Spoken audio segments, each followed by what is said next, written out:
భయంకరమైన విపత్తులు వచ్చినప్పుడు ఫ్రంట్ వారియర్స్గా నుంచుంది వాలంటీర్లే.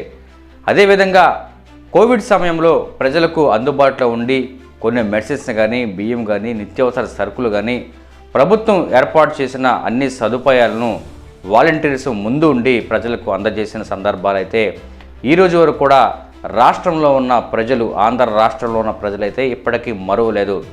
అదేవిధంగా సెప్టెంబర్ 1వ తేదీన వరద ముంపుకు గురైన ప్రాంతాల్లో వాలంటరీ వ్యవస్థ ముందుండి వారికి సేవలు అందించారు. అయితే ఒక రోడ్లో ఒక కుటుంబానికి 50 కుటుంబాలకు వాలంటరీగా గత ప్రభుత్వం నియమించింది. అదే విధానాన్ని తీసుకొని ప్రజలకు వరదల టైంలో కూడా పూర్తి స్థాయిలో వారికి సేవలు అందించిన ఘనత వాలంటరీ వ్యవస్థకి దక్కిందన్న చందన మాట ఇప్పుడు కూడా ప్రజల్లో వినపడుతూనే ఉంది.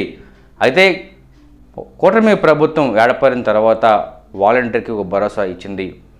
ఏం భరోసా అంటే ఉద్యోగ భద్రత, గౌరవ వేతనం 10,000 రూపాయలు ఇస్తానని చెప్పిన మాట వాలంటీర్లు పూర్తి స్థాయిలో నమ్మారు.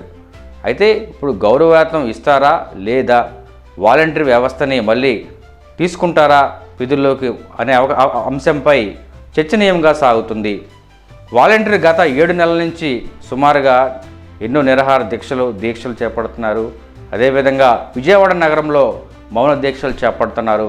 ఇది ప్రభుత్వం వాలంటీర్ వ్యవస్థని విధుల్లోకి తీసుకుంటుందా లేదా అనే నేపథ్యంలో ఒక క్వశ్చన్ మార్క్గా మిగిలిపోయింది. ఇప్పటికే రాష్ట్రంలో ఉన్న 2,60,000 మంది వాలంటీర్లు నిరసన కార్యక్రమాన్ని చేపట్టారు. అదేవిధంగా ప్రభుత్వానికి అధికారులకు వినతి పత్రాలు కూడా అందజేశారు. ఈ నేపథ్యంలో ఇవన్నీ ఒక పక్కన పెడితే వాలంటీర్ వ్యవస్థ ఒక కఠినమైన నిర్ణయాన్ని తీసుకోబోతుంది రానున్న రోజుల్లో. రాష్ట్రంలో ఉన్న 2,60,000 మంది వాలంటీర్లు రేపు 17వ తారీఖు జరగబోయే అసెంబ్లీ సమావేశాలకు వెళ్ళి ముఖ్యమంత్రి చంద్రబాబు నాయుడికి వినతిపత్రం అందజేస్తామని ఇప్పటికే తెలియజేశారు. రాష్ట్ర వాలంటీర్ ప్రధాన కార్యదర్శి గోవిందరాజుల నేతృత్వంలో ఈ కార్యక్రమాన్ని ఏర్పాటు చేస్తున్నారు. పెద్ద ఎత్తున రాష్ట్రంలో ఉన్న 2,60,000 వాలంటీర్లకు పిలుపునిచ్చారు. అయితే చంద్రబాబు నాయుడిని కలుస్తారా లేదా, అయితే పోలీసులు అడ్డుకుంటారా లేదా అనేది క్వశ్చన్ మార్క్గా మిగిలిపోయింది. వాలంటీర్లు రాష్ట్రంలో ఉన్న 2,60,000 మంది వాలంటీర్లు ముందుకొచ్చి నిలబడతారా లేదా అనే విషయంపై చర్చలు కూడా అసెంబ్లీ సమావేశాల్లో చంద్రబాబు నాయుడుకు వినతిపత్రం ఇస్తారా లేదన్న విషయంపై గుసగుసలైతే వినబడుతున్నాయి.